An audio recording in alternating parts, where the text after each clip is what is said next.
Садыр Жапаровдун уулунун жанындагы 20 жаштагы кыз дагы болгон.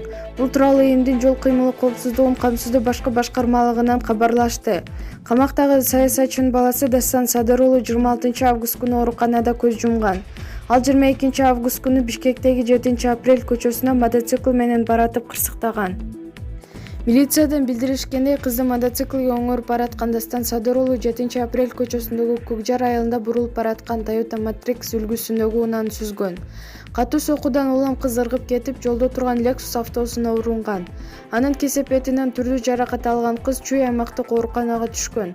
Башкы дарыкер Бакыт Болотбековдун айтымында анын баш сөөгү, көкүрөгү жабыркап, бетинин сөөгү сынып кеткен. Учурдагы абалы орточо. Факты боюнча 297 берени жол эрежеси бузуу менен сотко чейинки териштирүү иштери жүргүзүлүп жатат.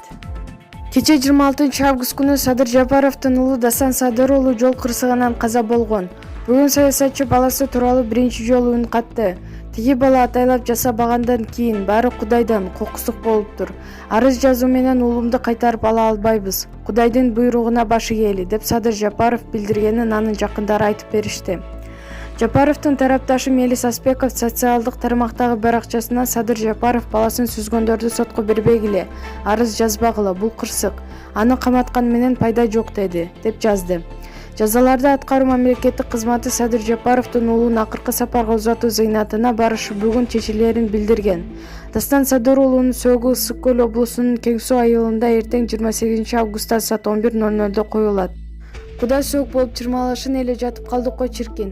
Бир кудадан кутула албай жатсак дагы бир куда жаңы чыккан козу карындай болуп ажырайып чыгып келе жатат.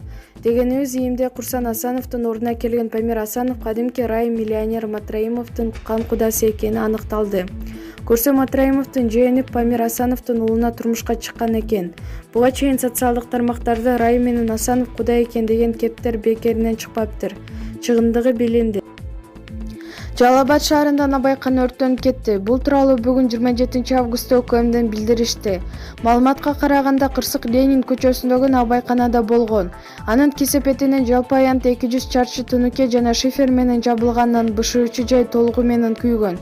Анын ичинде 23 тонна un, 261 килограмм ачыткыч, 200 килограмм туз, 85 килограмм кесме, 225 килограмм перловка, 80 литр май, жалпы салмагы 847 килограмм түзгөн нандар өрттөндү.